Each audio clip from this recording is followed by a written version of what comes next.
Em nome do Pai, do Filho e do Espírito Santo. Amém. Querido irmão, querida irmã, graça e paz, que a paz amorosa de Deus habite profundo do seu coração. Hoje a igreja celebra São João Maria Vianney, que é padroeiro dos padres que são párocos. Nós rezamos por todos os que assumem esta missão. Reze por nós, padres. Você é convidada a dedicar um tempo da sua oração por nós para que possamos viver com fidelidade a missão que nos foi confiada. O Senhor esteja convosco, Ele está no meio de nós. Evangelho de Jesus Cristo segundo Mateus 13, de 54 a 58. Naquele tempo, dirigindo-se para a sua terra, Jesus ensinava na sinagoga, de modo que ficavam admirados e diziam: de onde que lhe vem essa sabedoria e esses milagres? Não é ele o filho do carpinteiro? Sua mãe não se chama Maria e seus irmãos não são Tiago, José, Simão e Judas? E suas irmãs não moram conosco? Então, de onde lhe vem tudo isso? Ficaram escandalizados por causa dele. Jesus, porém, disse: um profeta só não é estimado em sua própria pátria, em sua família. E Jesus não fez ali muitos milagres, porque eles não tinham fé. Palavra da salvação. Glória a vós, Senhor.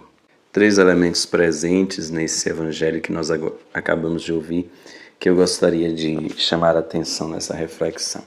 Primeiro, é o fato de que a presença de Jesus, ela é uma presença que causa admiração e leva a questionamentos. Perguntam quem é Jesus, de onde ele veio, se não é daqui da gente, como é que ele tem tanta sabedoria. A presença de Jesus ele leva a grandes questionamentos, a perguntar sobre ele, mas, na verdade, querido irmão, querida irmã, a verdadeira pergunta que deve suscitar uma verdadeira presença de Jesus na vida da gente não é tanto a gente perguntar sobre Jesus, mas é perguntar sobre nós mesmos. Então, a pergunta que estava sendo feita, ela estava encaminhando-se para um outro sentido, porque eles estavam perguntando de coisas secundárias acerca de Jesus e não estavam perguntando mesmo acerca de si mesmos, né? E acerca da relação que deveriam ter com Jesus.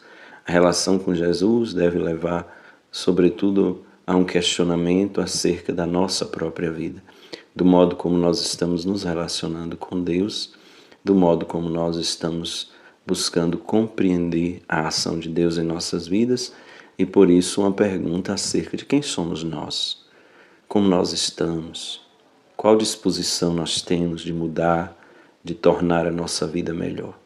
Então, que a nossa relação com Jesus nos leve de verdade a este questionamento acerca de quem somos nós, a partir da relação com Deus. Quem sou eu? Como a minha vida está? O que é que eu posso fazer para ser melhor? Para ser segundo Deus, para ser segundo Jesus Cristo, segundo o Evangelho dele? Essas são as perguntas fundamentais que a relação com Jesus deve suscitar em nosso coração. Perguntas em relação ao modo como nós devemos nos comportar a partir do contato, da relação que nós temos com Jesus. Um segundo elemento que eu gostaria de chamar a atenção é o fato de que tantas vezes a gente fica muito procurando fora, procurando longe a resposta para as nossas inquietações. Lembrando sempre, nós devemos ser lembrados disso, de que a resposta ela está dentro de nós, né? E está próxima a nós. Às vezes nós costumamos valorizar muito o que é de fora, né? Jesus está ali no meio deles e eles não conseguem acreditar no Jesus porque Jesus era um conhecido deles. Eles queriam alguém que fosse estranho, que chegasse fazendo espetáculo, fazendo coisas grandiosas, né? Às vezes acontece também nas nossas comunidades, né? Vem alguém de fora, a gente dá um valor muito grande. E as pessoas que estão ali todos os dias, falando com a gente, cuidando da gente, às vezes a gente deixa de valorizar. Quer ver um exemplo? Às vezes o padre na comunidade instrui, fala muitas vezes uma coisa e aí as pessoas continuam fazendo como se não tivesse ouvido. Aí ouve na televisão, vem admiradas por padre dizer: ui, padre, olha, eu descobri que era assim. Mas era algo que já tinha sido dito tantas vezes. Mas a escuta de quem está fora, a escuta do famoso da televisão, muitas vezes é mais eficaz, é mais forte do que a escuta de quem está no dia a dia com a gente.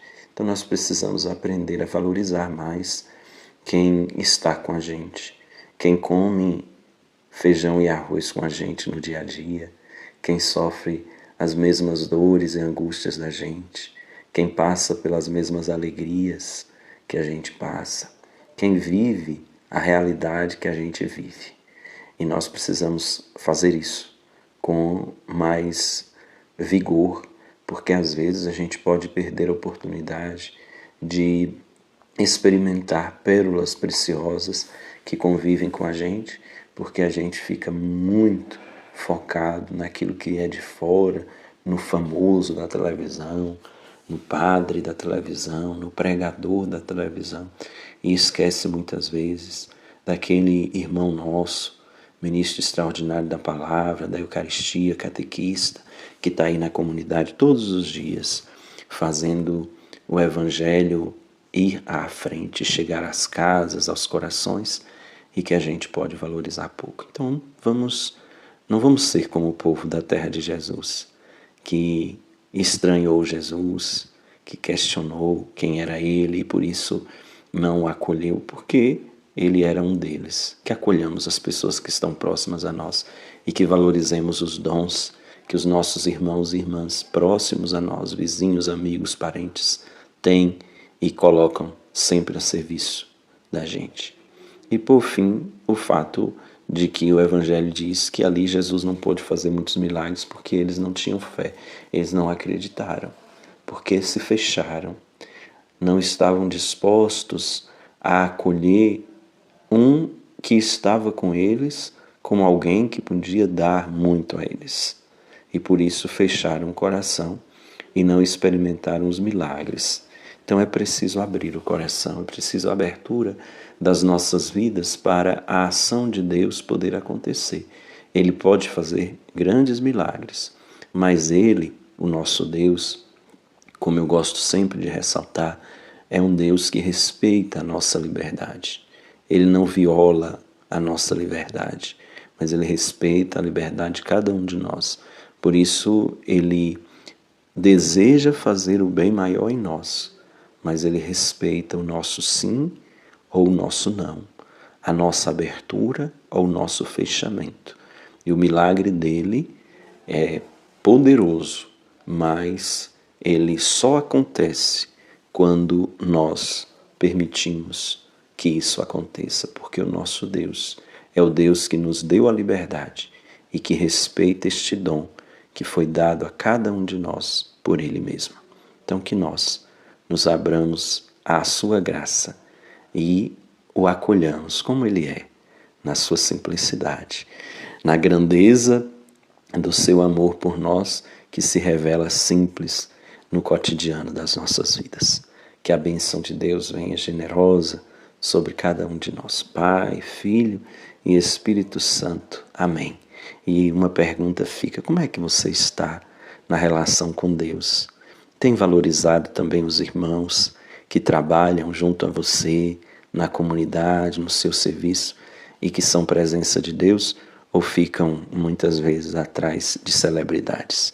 Guardemos no coração essa pergunta e questionemos profundamente a nossa vida a partir do Evangelho de hoje. Fica com Deus, meu irmão, minha irmã, um forte abraço.